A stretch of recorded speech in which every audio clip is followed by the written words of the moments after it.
Her reflection looked strange. Her eyes seemed a little deeper set, her gaze intense, almost studying. Sophia stopped and looked at herself more closely. "I guess I just didn't sleep well," she muttered, trying to brush off the feeling. The next day, everything was the same. Her reflection looked slightly wary, and the corners of her lips seemed to rise in a slight, almost mocking smile. Sophia ran her hand over her face, checking her reflection, but her real expression remained neutral. "It's just a trick of the light," she told herself, but anxiety began to creep in. After a few days, the differences became even more noticeable. Her reflection no longer repeated her movements completely. When Sophia bent down to wash her face, the reflection paused for a second before repeating her actions. And then, as if mockingly, it tilted its head in the opposite direction. Her heart began to beat faster. "No, I'm just overtired," she whispered, stepping back from the mirror. Every morning now became a test. The reflection changed. Its expression became colder, its movements more independent. Once, when she smiled at her reflection, it did not smile back, but only looked at her with an empty, unnatural gaze. Every day, the mirror became more and more frightening for Sophia. Her reflection, which had once been a simple reflection, now had a life of its own. It no longer followed her movements exactly. Sometimes it was slow, sometimes it moved before her, and sometimes it ignored her actions altogether. One morning, when she was fixing her hair in front of the mirror, her reflection suddenly froze, staring straight at her. Sophia felt her blood run cold. She slowly removed her hand from her hair, but the reflection did not repeat her movements. "You're just tired," she whispered to herself, but her voice was shaking. After a few days, things got worse. Now the reflection moved completely independently.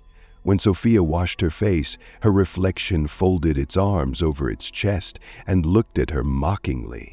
When she tried to walk around the mirror so as not to look at it, it seemed to her that from the corner of her eye, she still saw it watching her.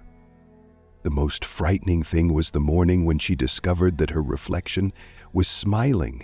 It wasn't her smile. Her face was serious, but the reflection was looking at her with a predatory, menacing grin.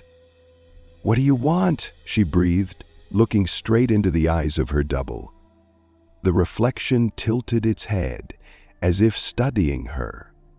For a moment, Sophia thought it moved its lips, but she didn't hear the words. At night, she began to hear strange sounds from the bathroom, dull thuds, as if someone from inside the mirror was trying to break out. One day, when she entered the bathroom, she saw marks on the mirror, long scratches that could not have appeared on their own. She no longer felt safe at home. Her reflection seemed to be filled with hatred. When she looked in the mirror, it looked at her as if waiting for the moment to do something terrible. In the morning, when Sophia looked in the mirror again, everything was quiet. Her reflection just stood there, motionless, staring back at her. This time, it didn't even try to imitate her actions. Sophia carefully raised her hand, but the reflection didn't move. It just stood there, head tilted to the side, with a slight, barely noticeable smirk. "What are you?" she whispered, feeling fear tightening her throat. Her reflection took a step forward, not Sophie, but her double in the mirror, stepped to the very edge of the glass, as if the thin line between reality and reflection no longer meant anything. Sophia wanted to step back, but her legs wouldn't obey. The reflection was now moving freely, its movements smooth but strangely broken, as if it was just learning to walk. "Enough! Stop!" she screamed, but her voice echoed off the walls. And at that moment, the reflection reached through the glass. The surface of the mirror trembled like water, and a cold, pale hand grabbed Sophia's wrist. She tried to break free, but she was pulled forward, straight towards the glass. "No, let me go," she screamed, clinging to the sink.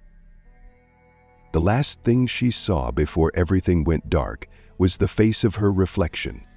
It was now completely out of the mirror, smiling a wide, almost unnatural smile.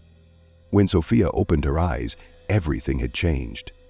She was standing in the dark. Everything was quiet and cold.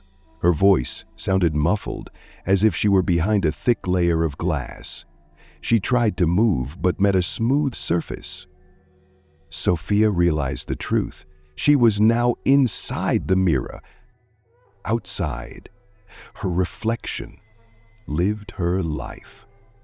It adjusted its hair as she once did, looked at itself in the mirror, but with the same sinister expression. Sometimes it came up to the glass and looked at her, locked in infinity. Now her reflection was free, and Sophia remained forever a prisoner of her own mirror.